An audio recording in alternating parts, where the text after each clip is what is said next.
नमस्कार, हिमाचल समाचार में आपका स्वागत है। आज के मुख्य समाचार। मुख्यमंत्री ने कहा, एचपीटीडीसी ने पहली बार रिकॉर्ड 100 करोड़ रुपए से अधिक का टर्नओवर किया हासिल। एचपीटीडीसी और पर्यटन विभाग की बैठक में स्थानीय पर्यटन मार्गों में हॉप ऑन और हॉप ऑफ लग्जरी बसें संचालित करने के दिए निर्देश। मुख्यमंत्री ने शिमला में पत्रकारों से की अनौपचारिक बातचीत।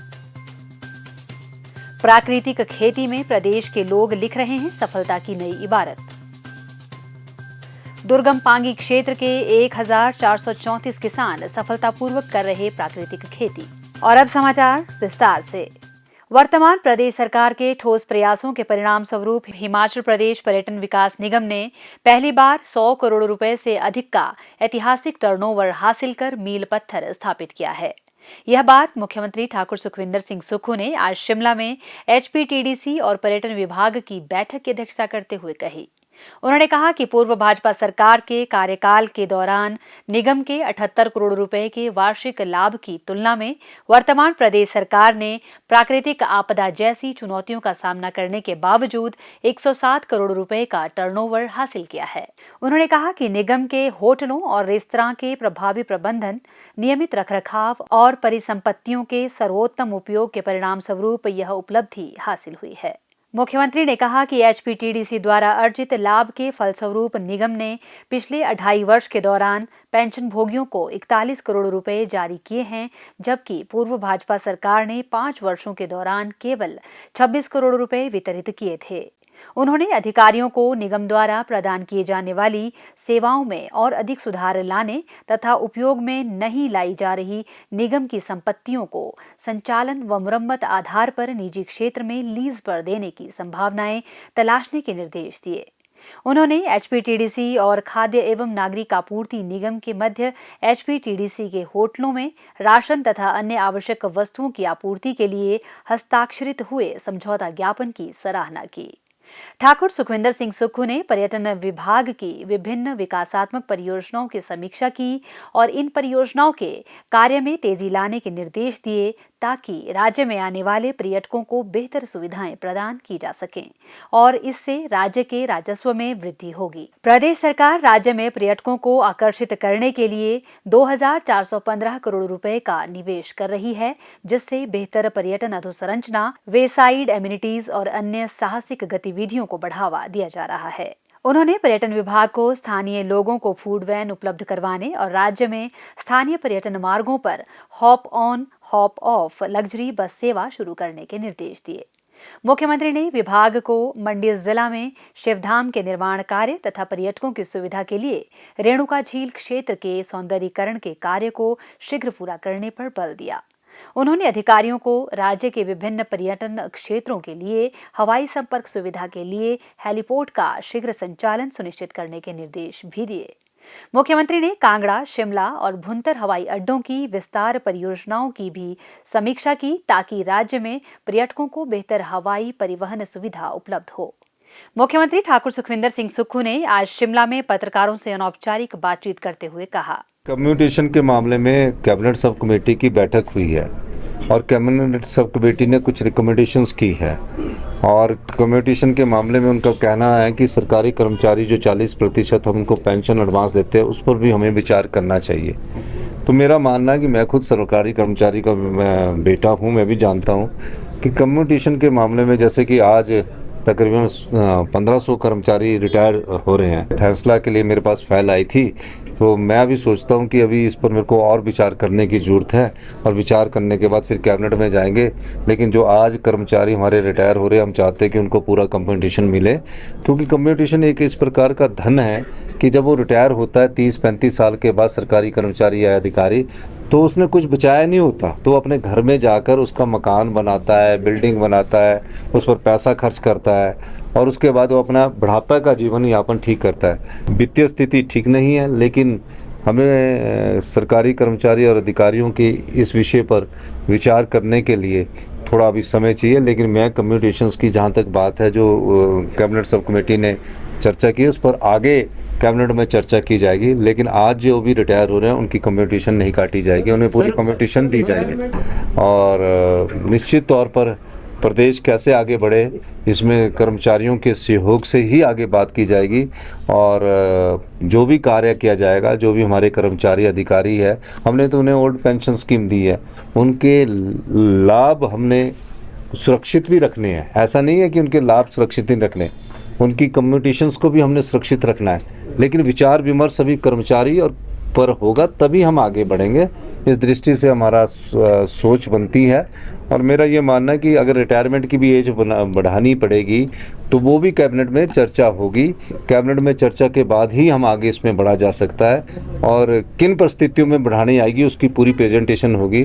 लेकिन दूसरी तरफ हमें रोजगार के साधन भी उपलब्ध करवाने हैं, युवाओं को भी ध्यान में रखना है। तो अभी इसमें कोई फैसला नहीं हुआ है, जो सब कमेटी ने फैसला किया, अभी कोई मैंने फैसला नहीं किया है। लेकिन इस प्रकार हमारे पास कैबिनेट नोट आया, हम आगे आने वाले समय में उसको और विचार करेंगे। और विचार इस आधार पर किया जाएगा कि जहां रोजगार के अवसर भी कम ना हो, और विचार करना नहीं करना है वो भी कैबिनेट ने ही फैसला करना है। पहलगाम आतंकी हमले से संबंधित पूछे गए एक प्रश्न के उत्तर में मुख्यमंत्री ने कहा, राहुल गांधी जी ने स्पष्ट कहा है कि देश के प्रधानमंत्री जो भी फैसला करेंगे हम उस फैसले के साथ हैं। इस संकट की घड़ी में पूरी कांग्रेस कमेटी, जो देश के प्रधानमंत्री है राहुल गांधी जी हैं, पूरी कांग्रेस पार्टी उनके साथ खड़ी है।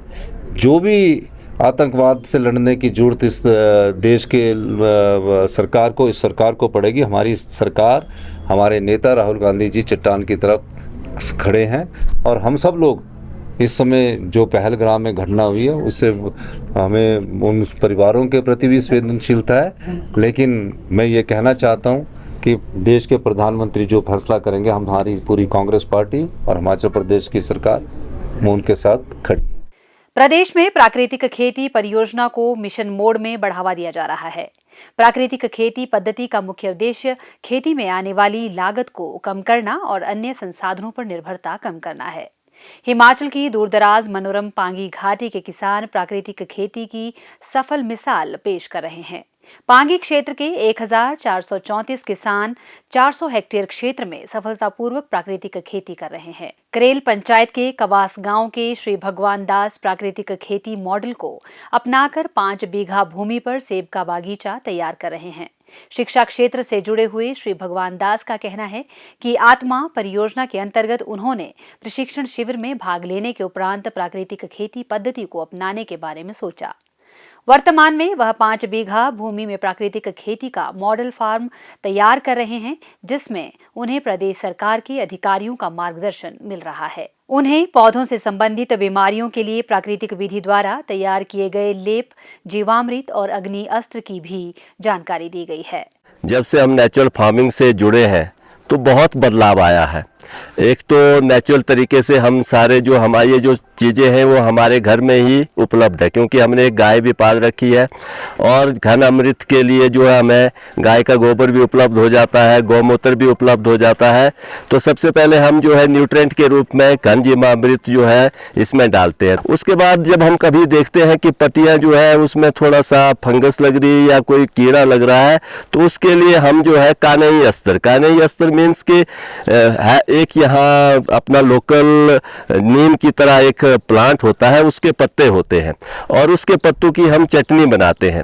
और उस चटनी को जो है हम वो भी पानी में मिलाकर उसमें गौमूत्र डालते हैं, गोबर भी डालते हैं, साथ में थोड़े से कड़वे पत्ते यानी अखरोट का जो शेल होता है उसको भी हम सुखा कर रखते हैं, उसको बॉयल करके उसका पानी भी उसमें डालते हैं। तो उसका भी हम छिड़काव करते हैं, जिसके कारण जो पत्तों में जो फंगस लगती है या कोई कीट लगते हैं उससे भी निजात मिल जाती है। इसमें ज़्यादा खर्चा नहीं आ रहा और फसल में भी तब से जो है बहुत ज़्यादा बढ़ोतरी हुई है, अच्छी पैदावार मिल रही है और रेट भी अच्छे मिल रहे हैं। क्योंकि पहले हमारा जो सेब जाता था वो 10 से 20 रुपए किलो जाता था, लेकिन नेचुरल फार्मिंग का जो सेब जा रहा है वो पिछली बार हमारा 75 रुपीज़ किलो जो है वो यहीं से उठाया गया है। तो इसके लिए हम हिमाचल सरकार के भी बहुत आभारी है कि उन्होंने माननीय मुख्यमंत्री जी श्री ठाकुर सुखविंदर सुक्खू जी ने एक पहल की है कि हिमाचल में प्राकृतिक प्राकृतिक खेती को जो है बढ़ावा दिया जाए। इससे किसानों की आय में वृद्धि भी होगी, साथ में एक शुद्ध भोजन जो है वो हमारे लोगों को उपलब्ध होगा, शुद्ध प्रोडक्ट जो है लोगों को उपलब्ध होगा। मुख्यमंत्री ठाकुर सुखविंदर सिंह सुक्खू ने हाल ही में पांगी प्रवास के दौरान पांगी को हिमाचल का पहला प्राकृतिक खेती उपमंडल बनाने की घोषणा की है। इसके लिए 5 करोड़ रुपए का रिवॉल्विंग फंड प्रदान किया जाएगा। मुख्यमंत्री और प्रदेश सरकार के इन प्रयासों के फलस्वरूप वर्तमान में प्रदेश के लोग प्राकृतिक खेती को अपनाकर समृद्धि के पथ पर आगे बढ़ रहे हैं। हिमाचल समाचार देखने के लिए सब्सक्राइब करें यूट्यूब चैनल हिमाचल समाचार, लाइक करें Facebook page information and public relations department Himachal Pradesh और सीएमओ हिमाचल। फॉलो करें @DPRHP और सीएमओ हिमाचल। फॉलो करें इंस्टाग्राम @DIPR हिमाचल और सीएमओ हिमाचल।